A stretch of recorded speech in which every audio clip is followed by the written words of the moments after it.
Let us begin. The Emperor's New Clothes. Many years ago, there was an emperor who was so excessively fond of new clothes that he spent all his money in dress.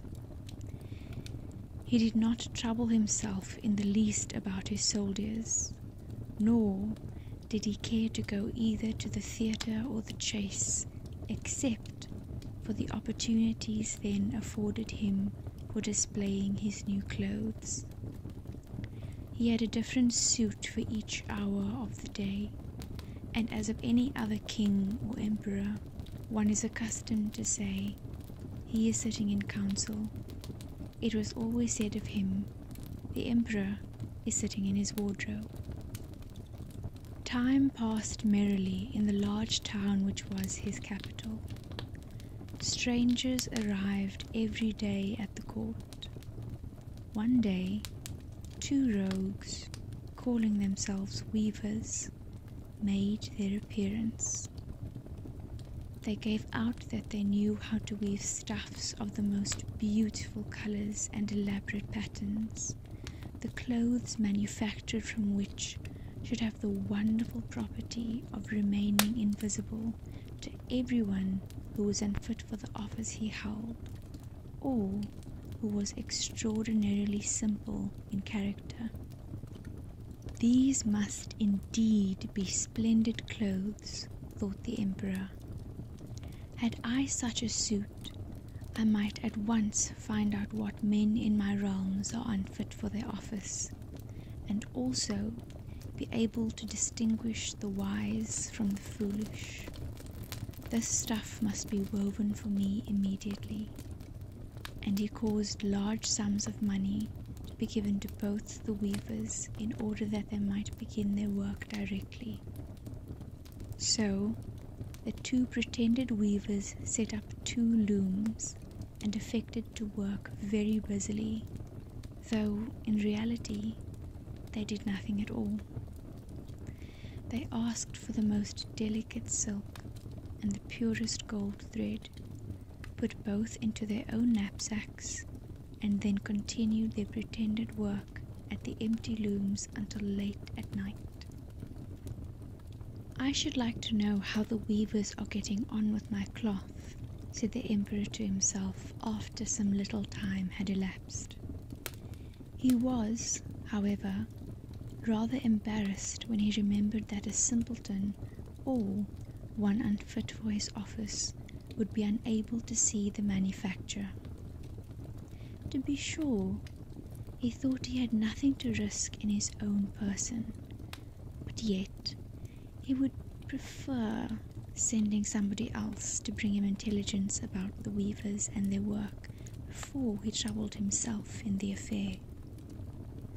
All the people throughout the city had heard of the wonderful property the cloth was to possess, and all were anxious to learn how wise or how ignorant their neighbors might prove to be. "I will send my faithful old minister to the weavers," said the emperor at last, after some deliberation. "He will be best able to see how the cloth looks, for he is a man of sense, and no one can be more suitable for his office than he is." So the faithful old minister went into the hall where the knaves were working with all their might at their empty looms. "What can be the meaning of this?" thought the old man, opening his eyes very wide. "I cannot discover the least bit of thread on the looms." However, he did not express his thoughts aloud. The impostors requested him very courteously to be so good as to come nearer their looms, and then asked him whether the design pleased him, and whether the colors were not very beautiful, at the same time pointing to the empty frames. The poor old minister looked and looked. He could not discover anything on the looms, for a very good reason. There was nothing there. What? Thought he again. Is it possible that I am a simpleton? I have never thought so myself, and no one must know it if I am so. Can it be that I am unfit for my office? No, that must not be said either. I will never confess that I could not see the stuff. Well, Sir Minister, said one of the knaves, still pretending to work, you do not say whether the stuff pleases you. Oh, it is excellent, replied the old minister, looking at the loom through his spectacles. This pattern and the colours, yes, I will tell the emperor without delay how very beautiful I think them. We shall be much obliged to you, said the impostors, and then they named the different colours and described the pattern of the pretended stuff. The old minister listened attentively to their words in order that he might repeat them to the emperor, and then the knaves asked for more silk and gold, saying that it was necessary to complete what they had begun. However, they put all that was given them into their knapsacks and continued to work with as much apparent diligence as before at their empty looms. The emperor now sent another officer of his court to see how the men were getting on, and to ascertain whether the cloth would soon be ready. It was just the same with this gentleman as with the minister. He surveyed the looms on all sides, but could see nothing at all but the empty frames. Does not the stuff appear as beautiful to you as it did to my lord the minister? Asked the impostors of the emperor's second ambassador, at the same time making the same gestures as before, and talking of the design and colours which were not there. I certainly am not stupid, thought the messenger. It must be that I am not fit for my good, profitable office. That is very odd. However, no one shall know anything about it. And accordingly, he praised the stuff he could not see, and declared that he was delighted with both colours and patterns. Indeed, please your imperial majesty, said he to his sovereign when he returned, the cloth which the weavers are preparing is extraordinarily magnificent. The whole city was talking of the splendid cloth which the emperor had ordered to be woven at his own expense. And now the emperor himself wished to see the costly manufacture while it was still in the loom.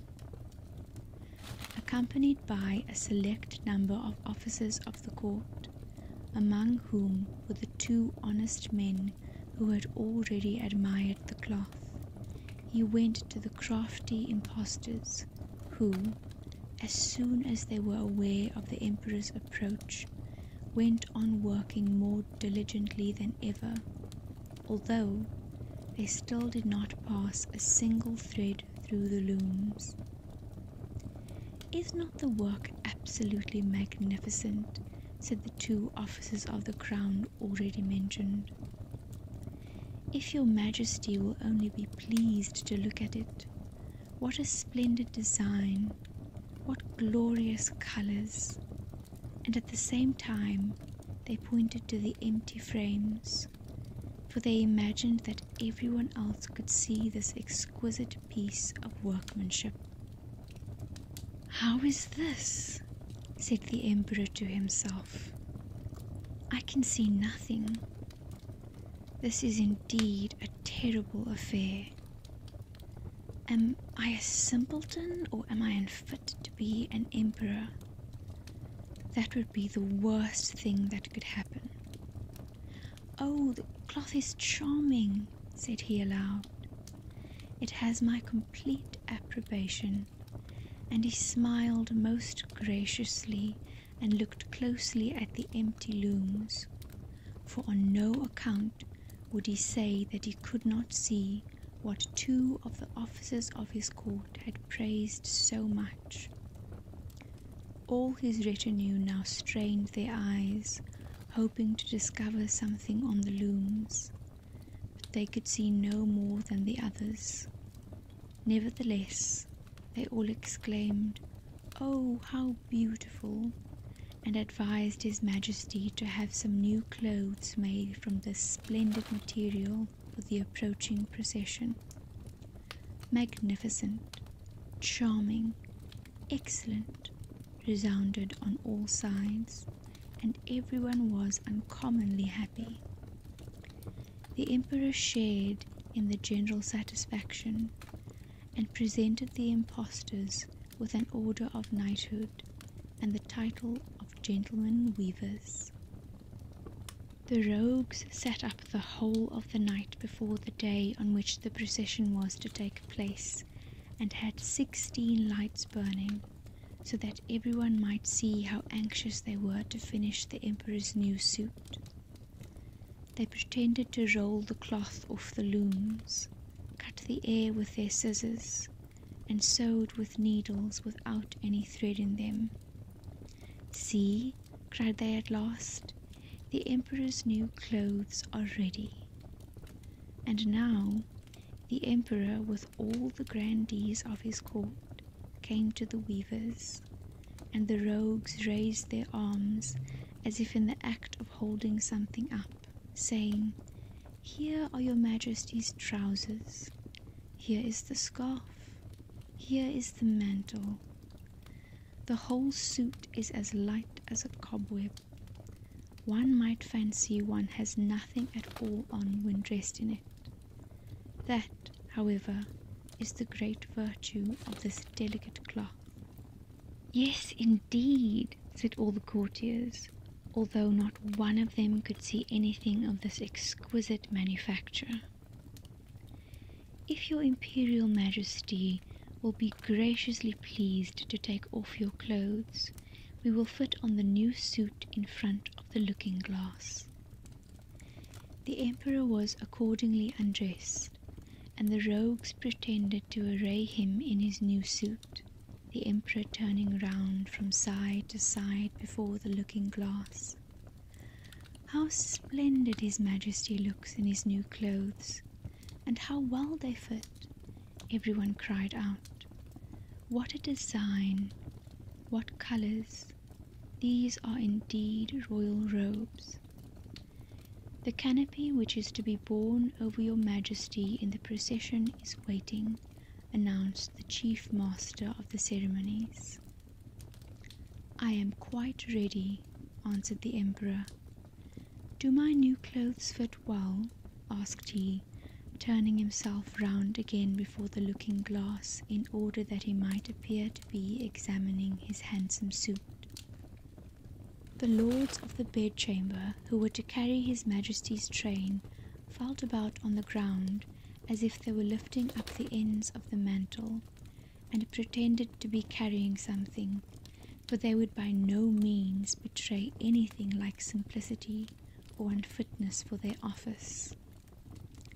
So now the Emperor walked under his high canopy in the midst of the procession, through the streets of his capital, and all the people standing by and those at the windows cried out, "Oh, how beautiful are our Emperor's new clothes! What a magnificent train there is to the mantle, and how gracefully the scarf hangs!" In short, no one would allow that he could not see these much admired clothes, because in doing so he would have declared himself either a simpleton or unfit for his office. Certainly none of the Emperor's various suits had ever made so great an impression as these invisible ones. "But the Emperor has nothing at all on," said a little child. "Listen to the voice of innocence," exclaimed his father, and what the child had said was whispered from one to another. "But he has nothing at all on," at last cried out all the people.